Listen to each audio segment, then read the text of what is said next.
And now, our principal speaker of the evening, one of our favorites. She's been here multiple times, and she's just always an optimist, always cheerful, always has a good attitude. And I think if Susan was on the Titanic, she'd be saying, "Oh, isn't the music really nice tonight? And look at the stars out. It's beautiful out here tonight." Susan is a columnist with the SoCal Daily News Group, as well as on the editorial board. The papers include the Redlands Daily Fax, San Marino Sun, Press Enterprise, Orange County Registrar, and others. She's also vice president with the Howard Jarvis Taxpayers Association. This is what's happening in California. So here's San Francisco. People are productive people, which are really rich, are looking to get out of California. Hotel California, crime is so bad up in the San Francisco area that people are leaving the backs of their cars open so people don't break into their cars. There's some more there's trade robbery going on, and you could be working in a furniture store and some deranged homeless guy comes in and stabs you to death. And then you have your leaders of California, exemplified by Gavin Newsom, Gavin the First. While at the same time, in November of 20, stay home, don't go see your family at Thanksgiving. There he is in a $20,000 meal restaurant for his group there, no masks, doing something different. When everyone else's children have to be masked up in school, notwithstanding being at 0.0% at risk for coronavirus, there's his kid at camp, no mask. And just recently, there they are again at the football game, not a mask in sight. And the guy on the far right there is Los Angeles Mayor Eric Garcetti. And when he was asked about this, he assured us that the mask was off just for a second and he didn't breathe. The new version of I didn't inhale. And notwithstanding leaders like that, all the problems, our side can't seem to make much traction in California. There's probably other reasons for that, and Susan may touch upon that. And with that, we can do lots of things. We can spend lots of time doing lots of different things. But we have limited time, limited money, and what can we do here in California, given the opportunities that the Democrats are presenting to us, to be effective and accomplish some positive results? And with that, I will give you Susan Shelley.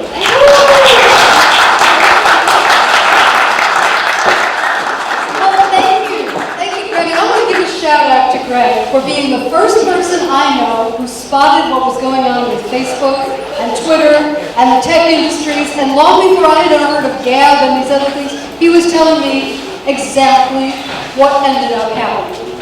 Exactly what we all saw in the election and what we still see today with the manipulations from the tech industry trying to destroy conservative politics. Are you on Gab? I am on Gab. I'm trying to stay off of all of it, to tell you the truth. It's such a time suck, isn't it? It just, well, we have to communicate with each other one way or the other. We have to communicate with the other side, even though we hate to, but we have to. Can you hear me okay on this? Okay. So, what can conservatives accomplish in 2022? What should we do first? We can do candidates, we can do issues, we can do organizing, we can do fundraising, and the correct answer is all of the above. Exactly, you're ahead of me. All of the above. We have to have candidates on the ballot, we have to have yard signs in the yards, we have to have door hangers on the doorknobs. We have to let all the voters know that there's an alternative. Because if we give up, then when they're ready, we're not there. So we can't give up. We have to be there in every election. We have to be there in every assembly race, every state senate race, every congressional race. We have to have somebody in the district making the argument, because when the voters are ready to hear it, if we're not there, they can't vote for us. They can't say, you know, you're right. Or, you know, I've been a Democrat all my life, but this is wrong. How many of you have been hearing that from friends who are Democrats or relatives who are Democrats? I was invited to an event. It was called Closeted Conservatives. It was in the San Fernando Valley. It was at somebody's house. It was so crowded. They were in the yard, they were in the front yard, they were in the house, they were spilling out. And I talked to the hostess and I said, how big was that closet? And she said there were 100 more people who couldn't even come tonight because of schedule conflicts. And these were all hardcore liberals, permanent Democrats, and all the conversation as you walked around listening to it was, this is wrong. Whether they were talking about the COVID policies, or the school policies, or the election integrity, this is wrong. And we are right. And we have to be there in every race. And one of the really easy things to do in this election in California is to support initiatives, because everybody, regardless of party registration, gets the initiative material in their ballot. Everybody can look at that issue and say, I think this is a solution. School choice is one of those. The Neighborhood Voices Initiative is one of those. These are very interesting because these represent the opportunity to go around the legislature, around the governor, even to some extent around the courts, by changing the state constitution and taking control of the issue. And really the crown jewel of the initiative process was Proposition 13 in 1978. Everybody in the world of politics was against it. All the business groups were against it, all the lobbyists were against it, all the politicians were against it, both sides of the aisle, everybody was against it. And it passed with 2/3 of the vote. Why? Because something was going on that was wrong, and everybody knew it.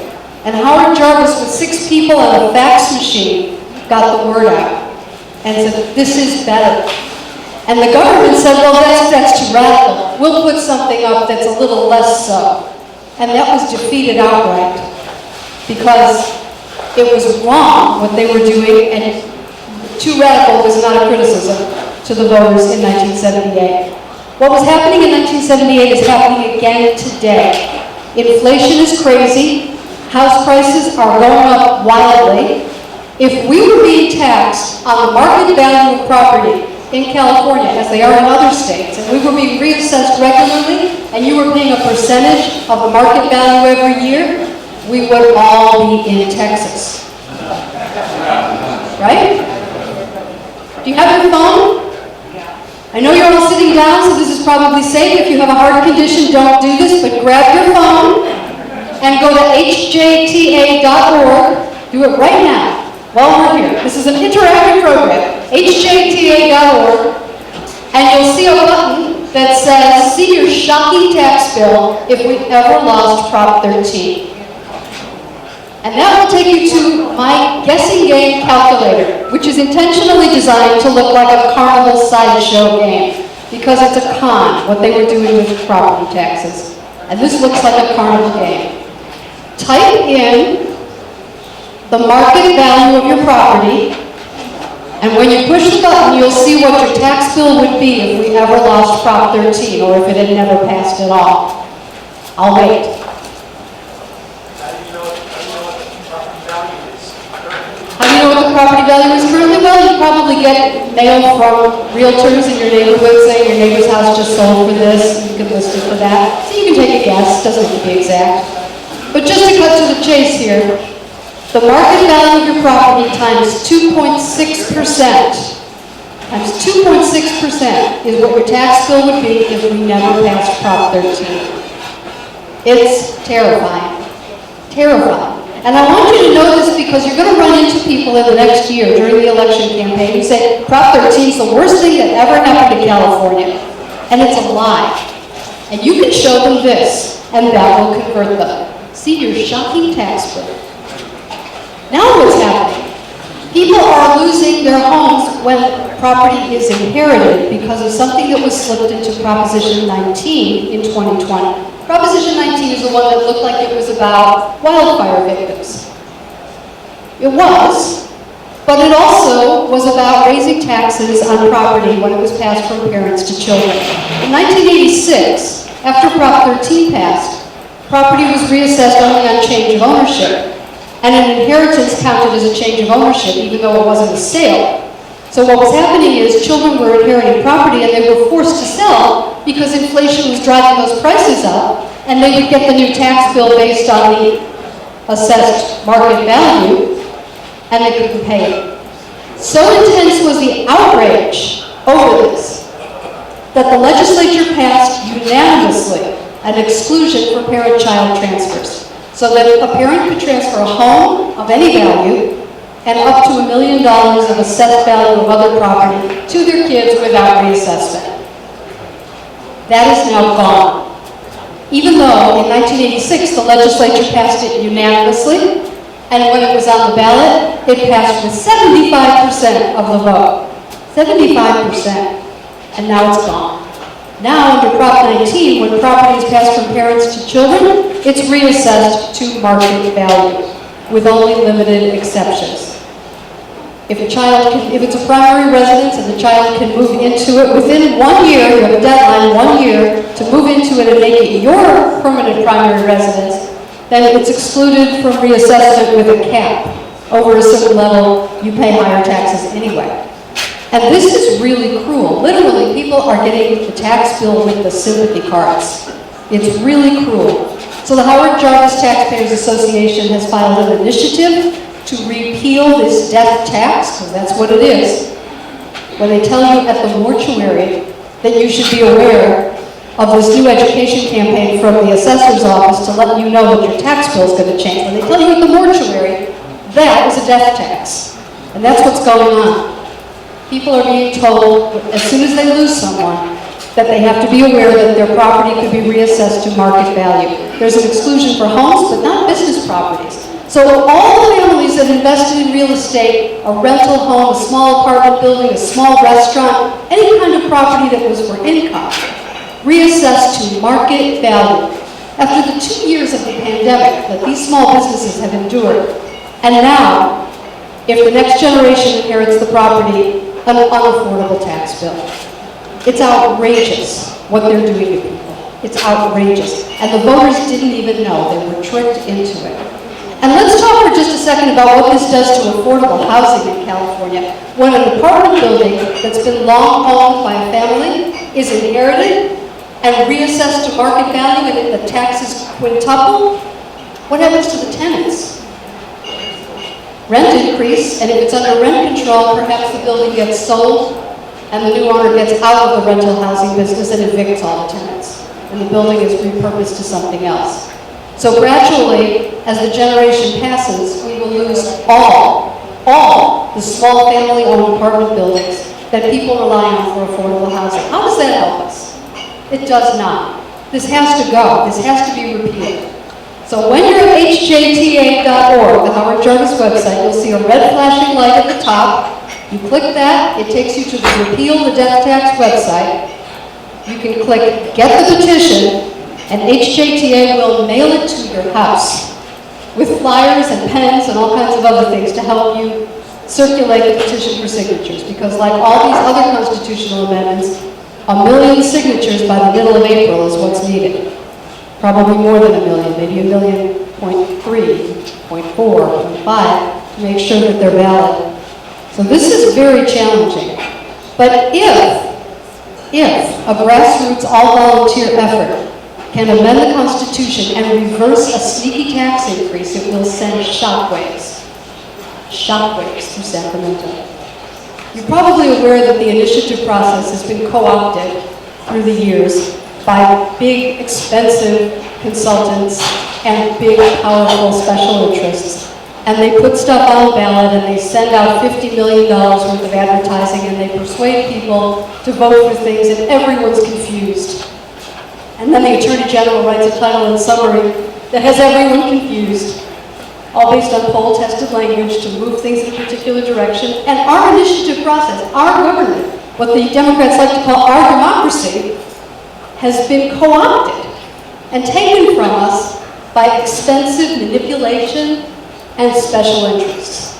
And we have to get it back. We have to point out to them that there's more of us than there are of them. And they may have a lot of money, and they may be able to put out a lot of advertising that fools people, but one truthful statement can wipe away all those lies when people hear it. One truthful statement can abolish all the nonsense if people know the truth. This is what made Donald Trump so dangerous. As you know, Donald Trump told it like it was, like it is. He still does. He doesn't shade it. He doesn't play the game. He doesn't try to talk the narrative that the special interests want to raise money for his next campaign. He doesn't need to raise money for the special interests for his next campaign. He's raising money in small donations from people like us. He doesn't need to play that game.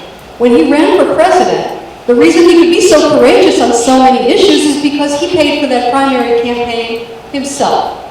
He had a plane. He didn't need to be nice to special interests to be flown around on their private jet. He didn't need to raise their money. He paid for that primary.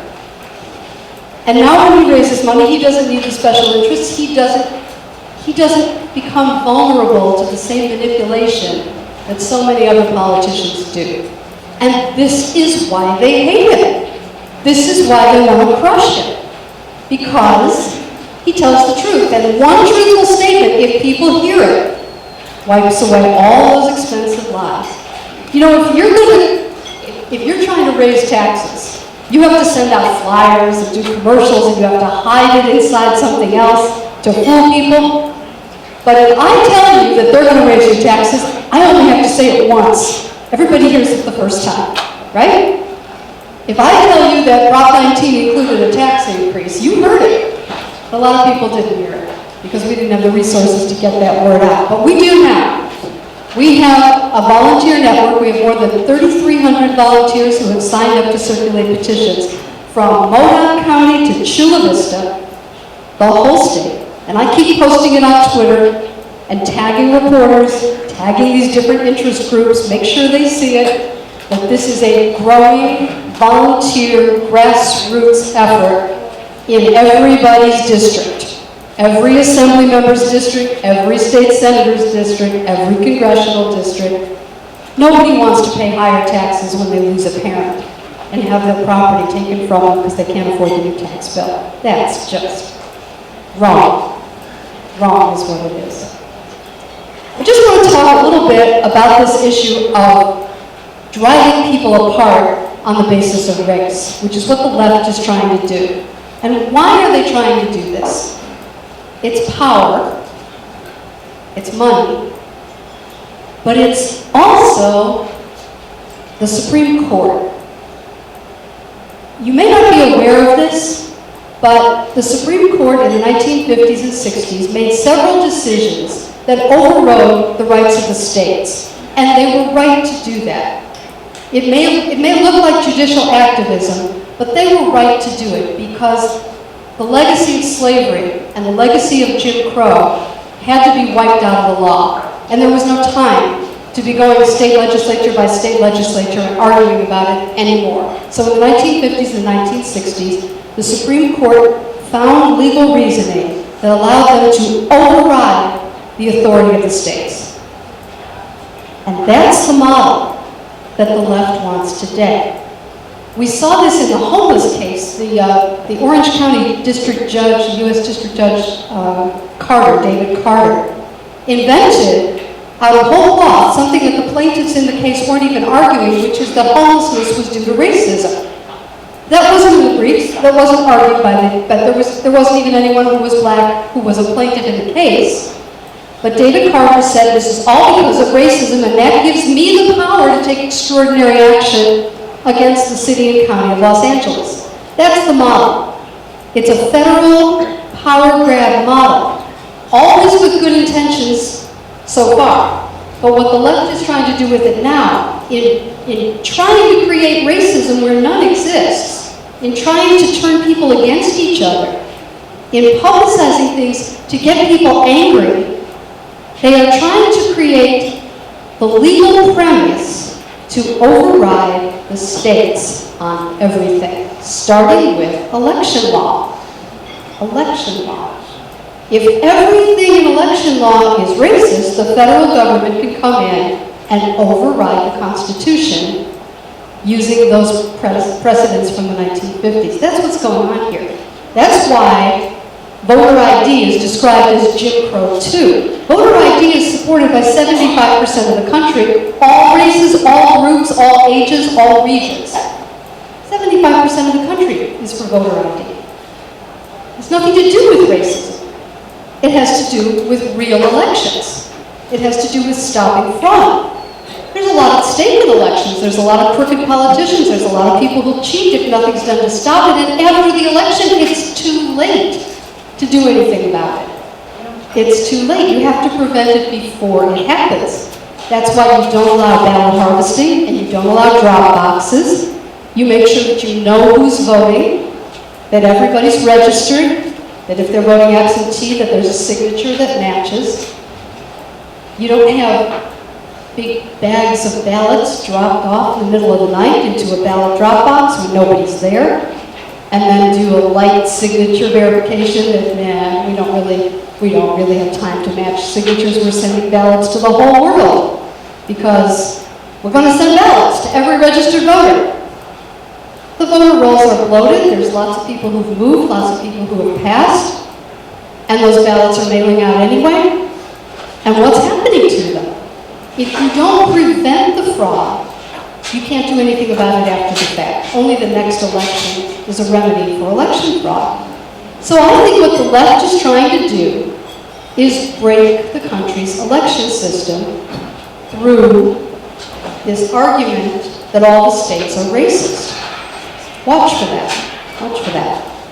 But what conservatives can do, this year in particular, is just be nice to the other side and wait for them to come to us because we're right. And they're realizing it. They're realizing it. You're going to walk around, you're going to hear conversations where people are saying what's going on is wrong. Taxes, COVID, elections, all kinds of things. People are upset. If you've ever seen the country this upset, you probably have to go back to the Vietnam War to see this level of division and anger and people just saying this is wrong. We're living in interesting times. It's an old Chinese curse. We're living in interesting times. But there's opportunity. There's opportunity in interesting times. And we're living through it. The left can be defeated by the truth.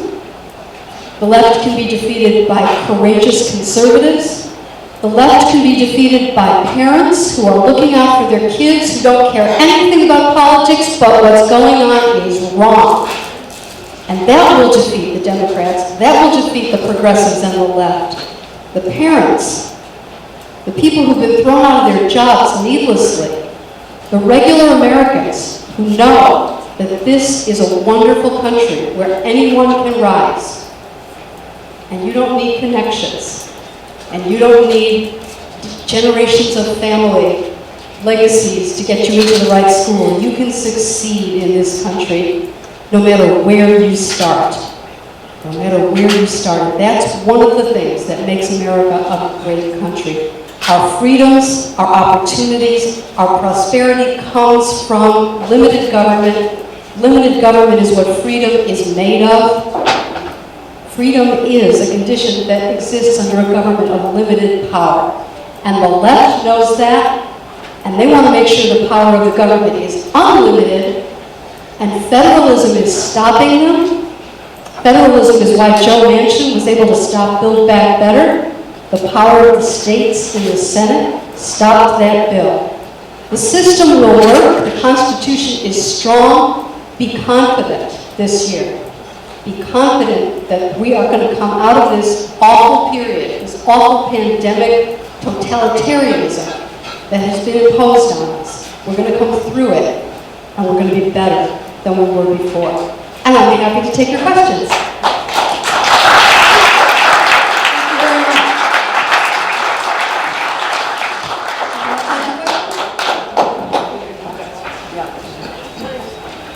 I guess the first question, what we're all in all of our minds is Texas, Florida, or Belize?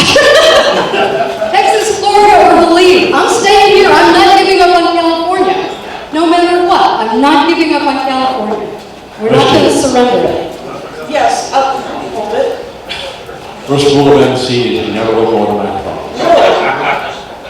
Okay, so there was a Supreme Court decision that knocked down, wasn't it the mailing, mass mailing, or was it just the drop boxes? In which state? Do you Now remember? I can't think of it, but you know the mass mailing has to be stopped. It does. That's Because really that easy. should be illegal. Yes.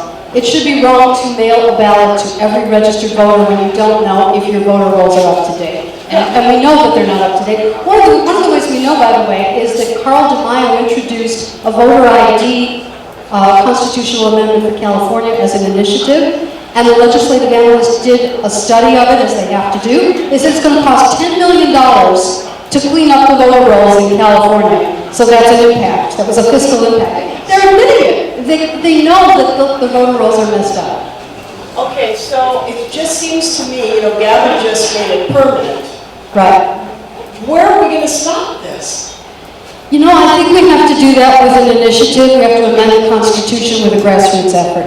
Do you know that we can amend the federal Constitution for voter ID? You know that? No. Article 5, my favorite one in the whole thing, other than the First Amendment, which is probably my real favorite. But Article 5 has two ways to amend the Constitution because the framers knew that sometimes Congress would be the problem.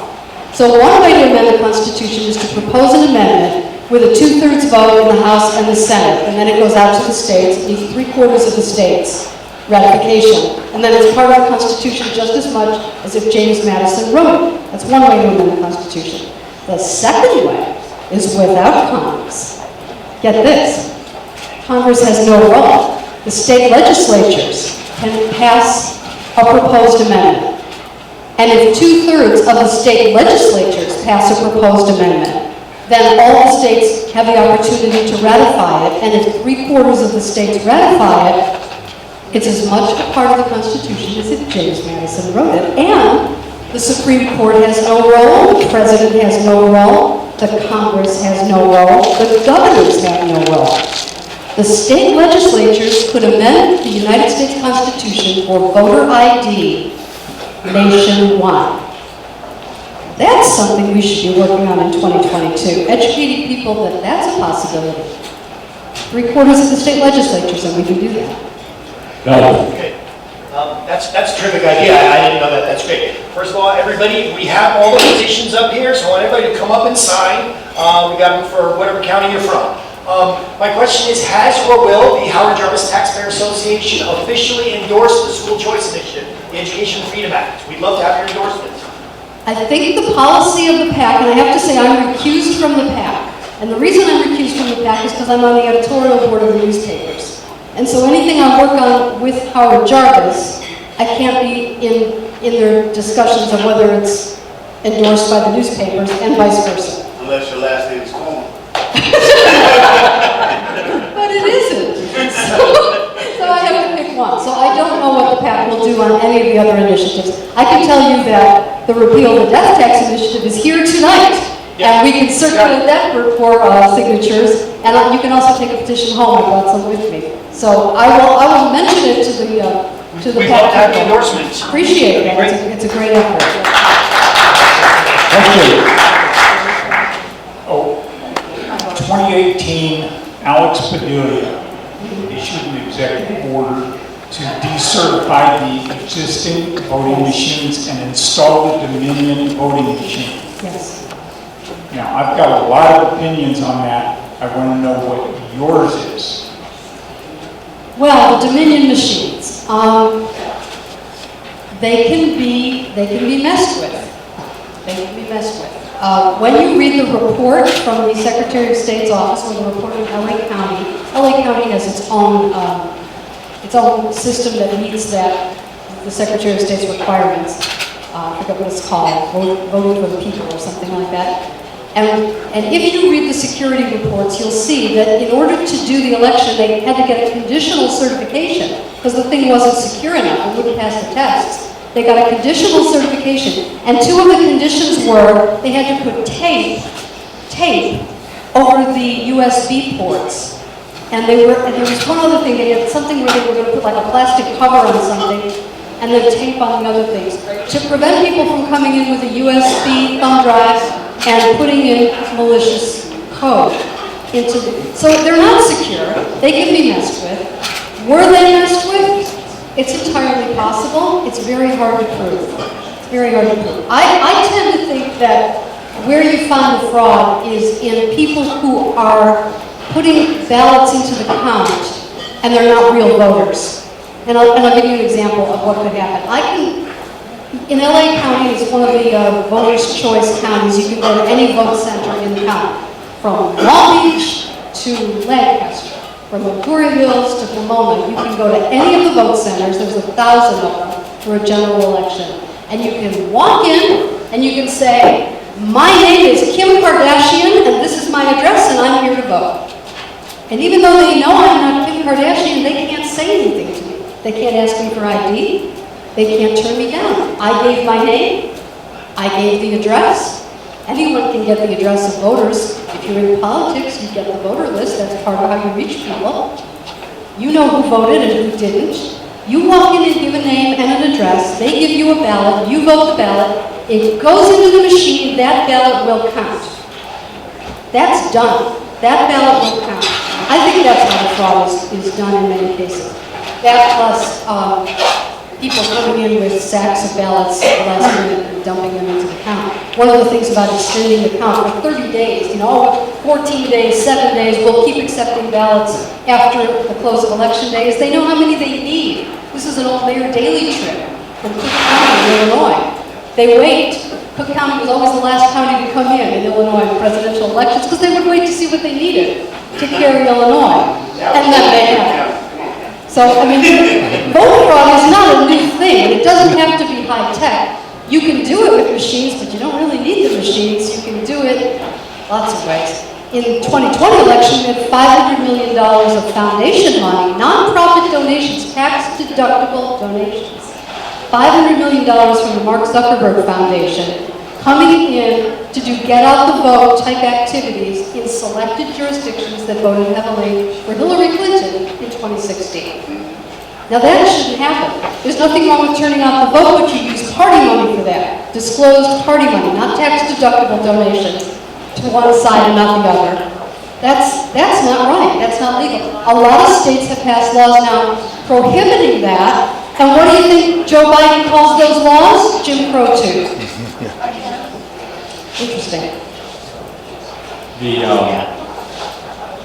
One of our members, not here tonight, she got a ballot in 2020 at her home to a made-up person with a combination of her deceased mother's name and her former son-in-law's name, and here comes a ballot to a totally made-up person. Right.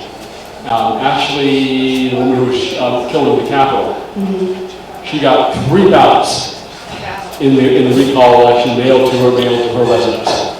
Yeah, this is not good.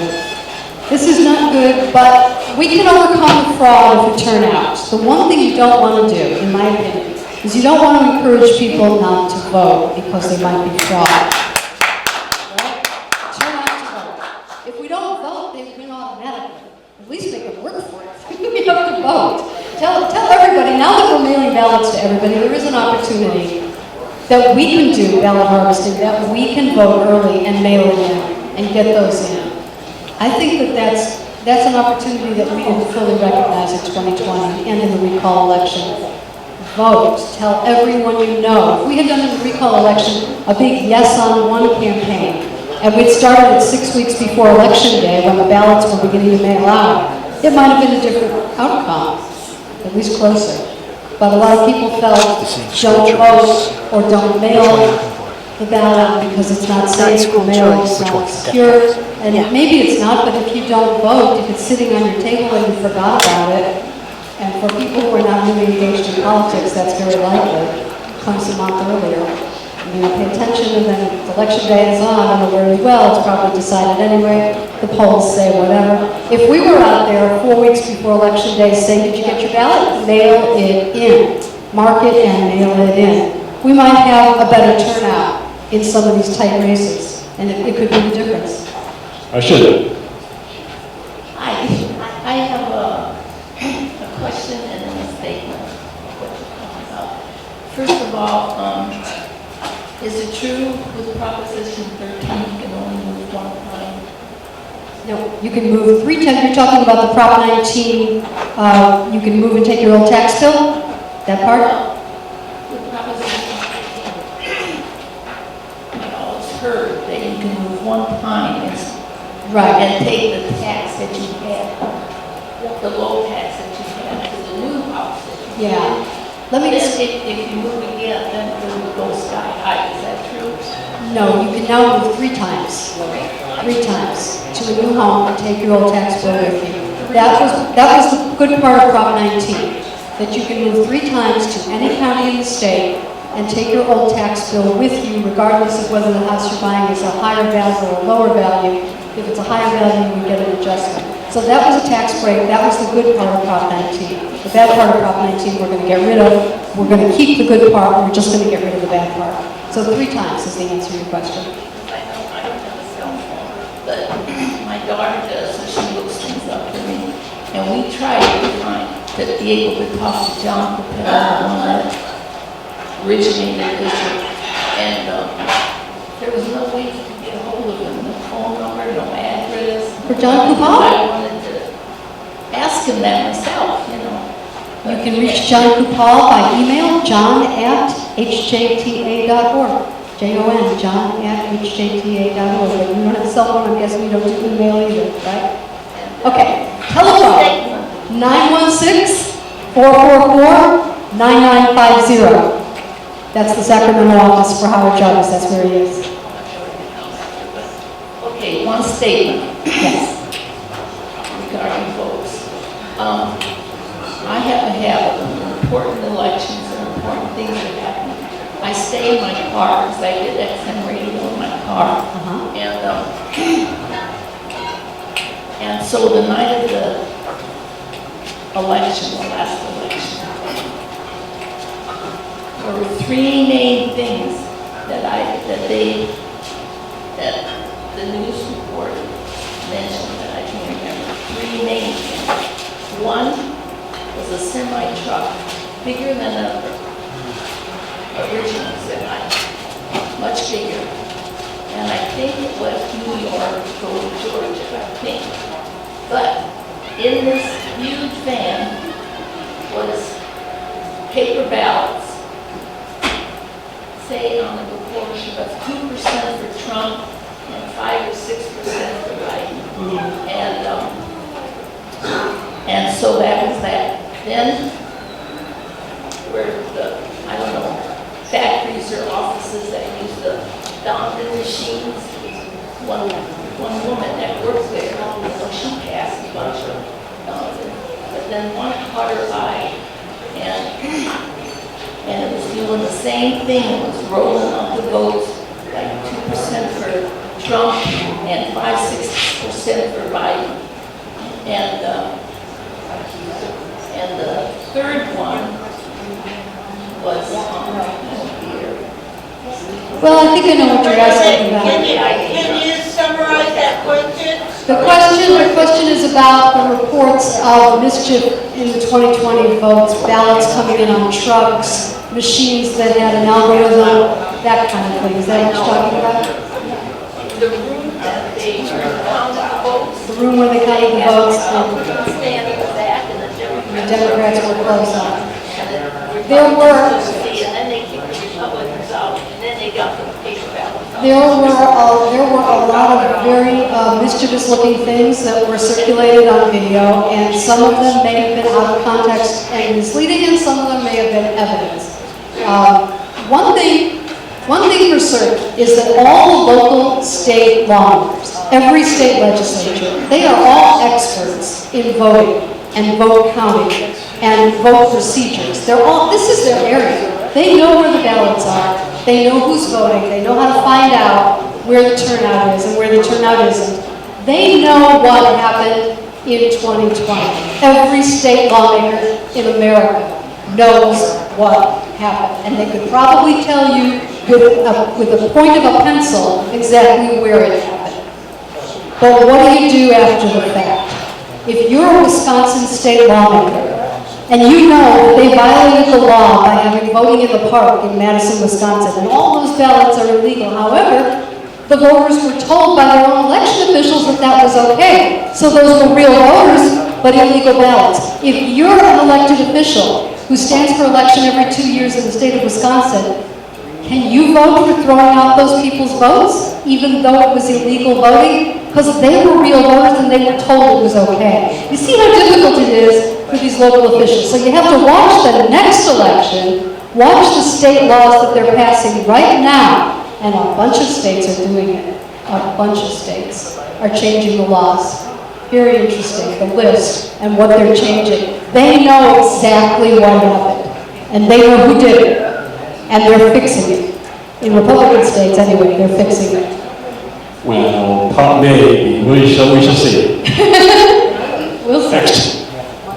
Hi, I'm Deborah Dennison, and I helped with the recall for 2 years, collecting signatures. And then I also was on election integrity project, and I watched them, and we spoke up to the supervisors of what we were watching was non-matching signatures. Right. And they just passed them. They just passed them. So there's a lot of that. We have to figure out some way to get integrity into the ballot counting, the people that are working there. Well, you know, we really can't manage an entire election by all mail. That's one of the problems, is that there's really no way to process everything within the time period if you have 100% vote by mail. It's really, it's much better when people go to their local precinct. I'm sorry, go ahead. That's the second thing I was going to say was, we were told all Republicans go on election day and vote in person and make sure your vote counts. And then when you get there, they say you already voted. That is evidence that someone was doing voter impersonation. It absolutely is. And they deny that it's happening, but it's happening. And if you go to the polls and they tell you you already voted, and they give you a provisional ballot, provisional ballots are verified. They're counted after they're verified. How are they verified? At the end of the process, after they've counted all the absentee votes, they look at the provisional ballot and they verify two things, and I confirm this. They verify two things. Is the voter registered? Did the voter already vote? Person who came in and gave your name voted, and that vote counted, and your provisional ballot did not. This is a very serious thing. It's another argument for voting very early, so that your vote is the first one out. So we should vote early. I think we should all encourage people to either bring their ballot physically to the county office if they feel insecure about the mail, or just vote by mail on the day you get your ballot. Just get it in before you forget. We all know how we're voting, so we don't have to wait for the mail pieces to come in and all the commercials. So I used to be an activist Democrat, and let me tell you, they do shenanigans amongst themselves in ways that can put the shenanigans that the Republicans do to shame. They are doing terrible things to each other right now. Good. And I remember when the Proposition 13 was being proposed, I said, if Bob Moretti, who was the Speaker of the Assembly, had paid attention to the fact that people were being moved out of their homes because they couldn't pay their taxes, they would have dealt with this and we wouldn't have this guy, Howard Jarvis. And by the way, I'm the only person you will ever know who is kicked out of a meeting by Howard Jarvis himself. I take my hat off to you. Howard Jarvis was a character. Hi there, thank you for being here, thank you for all this wonderful information. It's sad, but it's necessary, and I'm very happy to have it. I want to take the cudgel, the fallacy of them using racism to change our laws. So any ideas for a strategy, what we can have, what we can develop to really snatch that out of their hands, because they're destroying our country with it. Please speak to that. Well, first of all, thank you for everything you said. I so enjoyed listening to you. You should probably run for office. And I say that as a friend, and I know that a friend would tell you to run for office. But it would be excellent. Thank you. So what can we do? Well, we can all fight for voter ID. I think voter ID is the golden ticket here. all the other things really follow from that. If we require voter ID at the polls and some voter verification, like the last digits of the driver's license, something like that, on the envelope when you vote, I think if we got that, all the rest would follow. And if everyone across all groups was on that team with a campaign for an initiative for voter ID in California, or simultaneously, we could do both at the same time. We could push the legislatures of all 50 states to pass a constitutional amendment proposal. We don't need a convention, and technically it's called a convention, but it doesn't have to be in a room. 2/3 of the state legislatures authorize a constitutional amendment for voter ID, and it is supported across all racial groups. I think that undercuts their argument. I think that is the ring of truth that you need. And maybe someone like Donald Trump would take that up and really give it the kind of publicity that it needs to pressure the state legislatures. I believe, if I'm not mistaken, there are already 35 or 38 state legislatures that have passed voter ID laws of one kind or another. So this could really happen. A lot of people talk about constitutional amendments for things that are not universally popular, and that's a tough road. But this is universally popular, and the only thing we're up against is the fact that nobody knows we can do this. Because nobody's taking civics class, nobody's taking constitution studies, like we probably all had to do in 8th grade, 12th grade, or whatever we took it. Article 5, look it up. It's in the National Archives, as it should be. It should be honored because the Constitution is a great document. It restricts the power of government. It doesn't restrict us. It restricts the government. Genius. They knew in that era of horses, when they couldn't just get on a plane and fly to Washington for the Electoral College, when they had to do it with a schedule that allowed for travel from the distant states on a horse. The Electoral College is brilliant because it balances the power in the country. The states are represented as individual units, and the people are represented by population, and both have to agree before anything gets done. And that just saved us from the Build Back Better bill, which would have bankrupted the country. Not to mention all the other things that are there.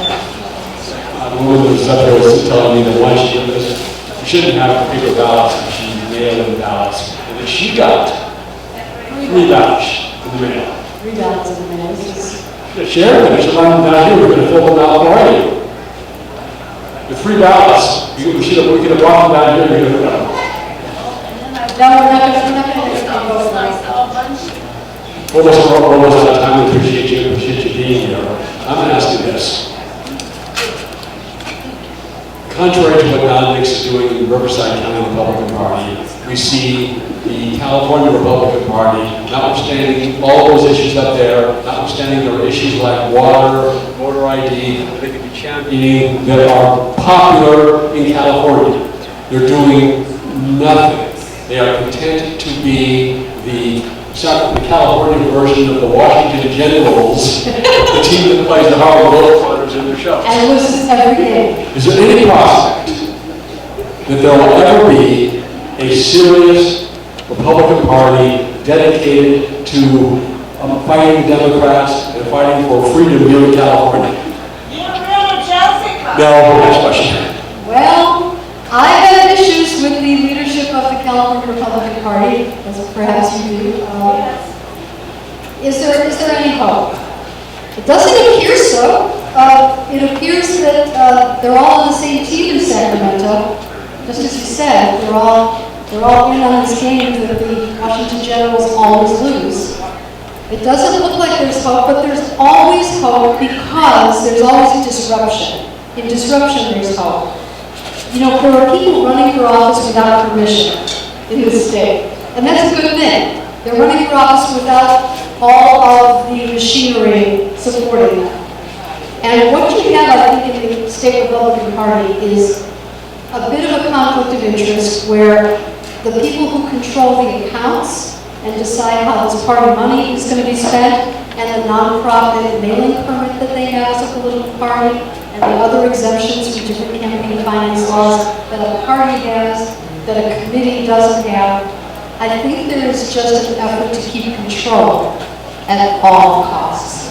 And the way the Republican Party is structured in California, you get your ballot that says vote for any 7 of those names, you know, that part those are the central committee members. Maybe you're familiar with it because you're all activists, but if you're not, there are central committee members in every assembly district, in every county, and these are the people who go to the convention, and they are the voting delegates. And one of the things they vote on is who's going to be the chairman or chairwoman of the party. They vote on the bylaws. They vote on resolutions and what's going to be supported or not supported. And if you can control all of those things, then you control the nonprofit mailing permit and all the accounts and the ability to raise more money than individual candidates can raise under campaign finance law. If you keep control of the party machinery, you have a structural advantage in politics. Why they're not using that structural advantage to help California, I don't know. Because they're using it to try and take the House of Representatives, and that's very important, but so is California. Every office in California, all the way down to the city councils, the mosquito boards. Why aren't they using the power and the resources of a nonprofit mailing permit to help all candidates in California get a message out? That is a question we don't have an answer to.